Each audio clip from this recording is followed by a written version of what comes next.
Thank you, Mr. Speaker. It is glaring hypocrisy when you have Republicans on the other side of the aisle trying to create definitions and say Rashida wants to annihilate people, when Max Miller himself went on TV and said we're turning Gaza into a parking lot and we want to annihilate Palestinians. Nobody condemned him on that side of the aisle. What is true here is that every single one of them has not acknowledged the fact that Palestinians are dying in the tens of thousands, but will continue to say it is us who are not acknowledging humanity. Rashida will stand strong. Gentlelady's time has expired. Movement.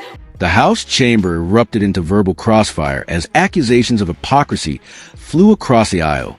Democrats charged that Republicans were condemning Representative Ilhan Omar while ignoring inflammatory remarks made by members of their own ranks. One lawmaker drew a pointed contrast, citing Representative Max Miller's earlier comment about Gaza, a statement that at the time had passed with little protest. The exchange exposed what many described as Washington's recurring habit of selective outrage and partisan grandstanding. When Miller later rose to speak, he delivered a firm critique, asserting that Omar's past statements made her unfit to serve on the House Foreign Affairs Committee. In his view, the committee's work, centered on diplomacy, security, and international cooperation, demands an unwavering commitment to credibility abroad. By invoking her prior controversies, Miller sought to challenge not only her past rhetoric, but her ability to represent the United States on a global stage with trust and impartiality. The debate that followed revealed a deeper tension within Congress itself, whether judgment in such matters is rooted in principle or shaped by politics. I would yield 6 minutes to Max Miller from the great state of Ohio. The gentleman is recognized for 6 minutes. Thank you, Mr. Speaker, and I thank the gentleman from Mississippi for yielding. Mr. Speaker, the House Committee on Foreign Affairs has broad jurisdiction over national security and foreign policy, peacekeeping and peace enforcement, international law, and the promotion of democracy, and many other critical issues that require its members to be both objective and credible.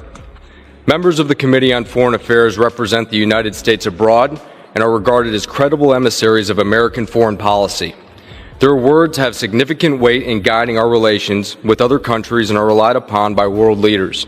Most importantly, our allies such as Israel, the forever home of the Jewish. Miller's argument reached its sharpest point when he referenced a moment from 2019, Israeli Prime Minister Benjamin Netanyahu's decision to block Ilhan Omar's entry into Israel. Netanyahu had justified the move by stating that while Israel respects all members of the U.S. Congress, it would not welcome those who advocate efforts to weaken the state.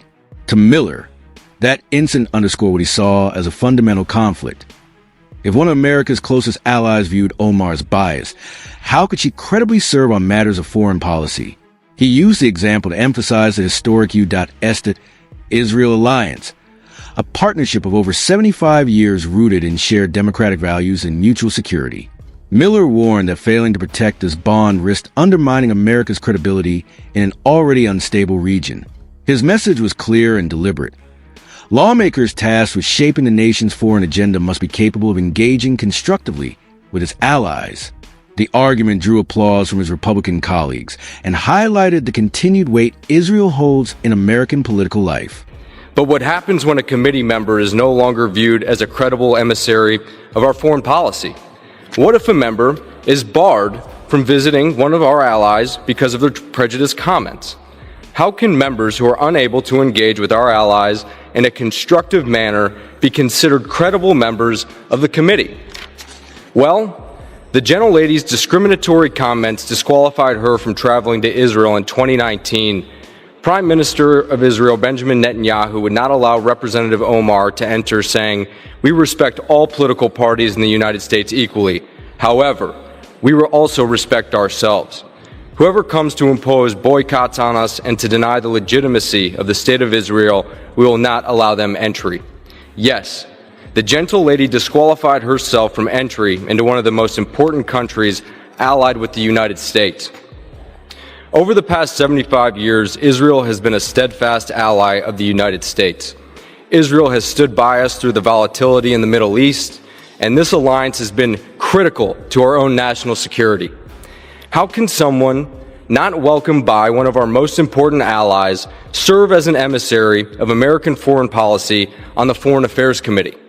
And given her biased comments against Israel. Returning to one of the most controversial moments of Ilhan Omar's career, Miller revisited her 2019 tweet, suggesting that support for Israel was driven by Benjamins. He argued that the phrasing invoked long-standing anti-Semitic stereotypes linking Jewish influence to money and political power. Miller reminded the chamber that criticism of that tweet had once been bipartisan. Even Democratic leaders had condemned it. In his view, the issue was not a single misstep, but a pattern of rhetoric that eroded confidence in her impartiality on foreign affairs. The tone in the chamber turned emotional as Miller invoked Omar's earlier description of the September 11 attacks as an event where some people did something. He called the remark dismissive of the nearly 3,000 lives lost and of those who served in the aftermath, including himself and countless other Americans. His words reframed the controversy as not merely political, but moral, a question of respect for sacrifice, unity, and national resilience. To Miller, her statements were more than controversial sound bites. They represented a breach of the very values Congress should defend. And against the Jewish people, how can she serve as an objective decision maker on the committee? Let's take a look at some of the gentlelady's comments. In February of 2019, barely more than a month after becoming a member of this body, Representative Omar suggested that the Jewish people and the American Israel Public Affairs Committee were buying political support, writing on Twitter, "It's all about the Benjamins, baby," clearly amplifying an anti-Semitic stereotype about the Jewish people and money. In response, congressional Democratic leadership, her own party, immediately released a statement by saying, "Anti-Semitism must be called out, confronted, and condemned wherever it is encountered without exception." Not long after Representative Omar trivialized the terrorist attacks of September 11, 2001, by describing that day of infamy as "some people did something." That's horrific. Some people did something. Yes, Mr. Speaker, some people did do something. Some people committed evil acts of terrorism and killed nearly 3,000 Americans. And in response, some thousands of our fellow citizens, myself included, enlisted in our armed forces to defend the gentlelady's right to make her prejudiced remarks.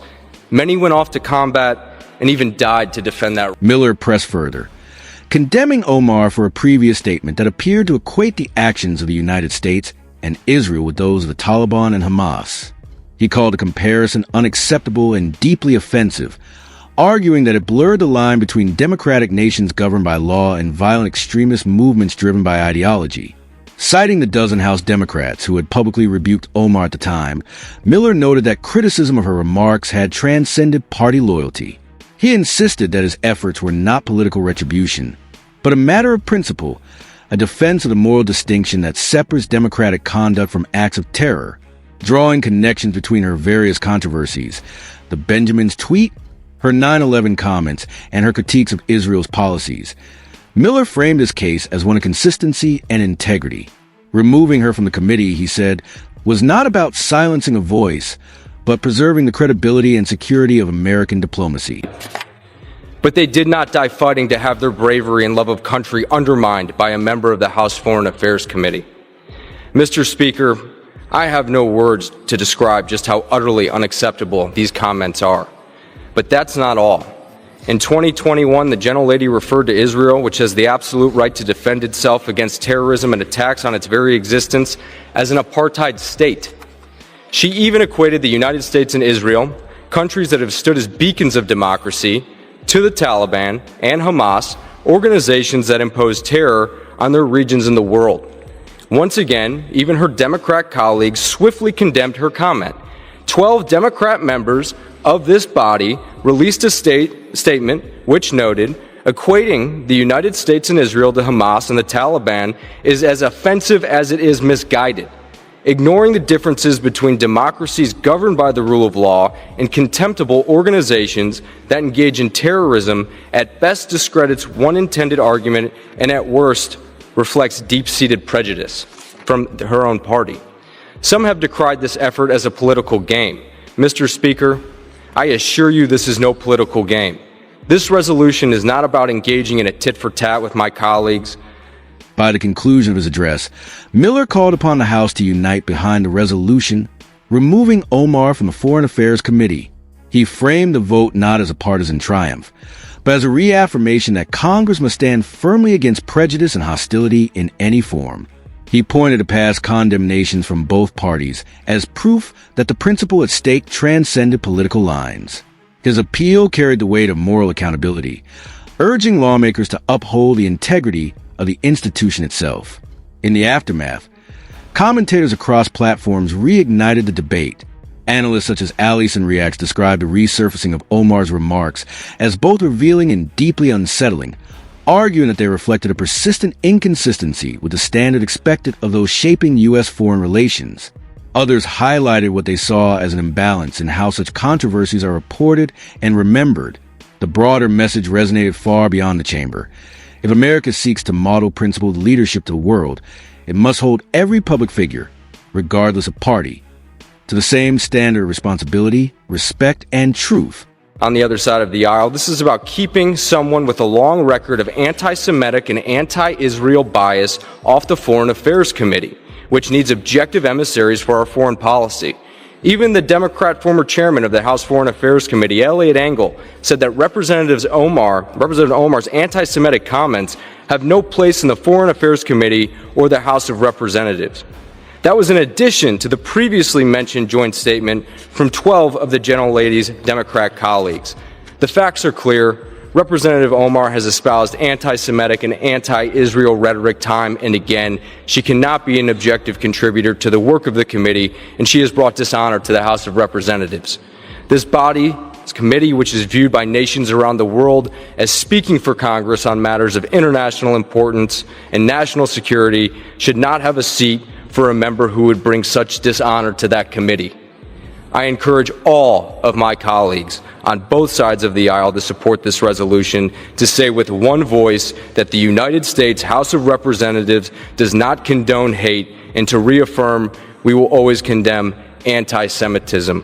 Thank you, Mr. Speaker, and I... For many observers, the most striking moment of the hearing came not from new arguments, but from the echo of Ilhan Omar's own past words reverberating through the chamber, spoken aloud, stripped of political context or defense. Each phrase, from her Benjamin's remark to her references to 9/11 and the Taliban comparison, seemed heavier when heard in that solemn setting. What might have been another routine session, instead took on the weight of a moral examination. Republican lawmakers framed the proceeding as a matter of honor, portray her words as an insult to soldiers, veterans, and families who bore the losses of September 11th. Their appeals were emotional, designed to resonate with Americans for whom patriotism remains deeply personal. Yet beneath the passionate speeches, the debate exposed fractures within Omar's own party. Some Democrats who once condemned her rhetoric now defended her against formal censure, fueling claims of political inconsistency. Online commentators, including Alison Reacts, amplified that perception, arguing that if a Republican had made similar remarks, the outcry would have been swift and unforgiving. Such arguments touched on a growing public sentiment that accountability in Washington often bend to politics. Critics warn that this imbalance undermines public trust and weakens faith in the fairness of American democracy. In the end, the hearing became more than a dispute over one member's statements. It evolved into a reflection on the standards Congress sets for itself and the image America projects abroad. To supporters of the resolution, the vote symbolized a defense of institutional dignity and moral authority. To opponents, it represented political theater at the expense of discourse. Either way, the event served as a reminder that words spoken in the halls of Congress do not vanish. They echo, shaping perception, testing values, and influencing the nation's collective conscience.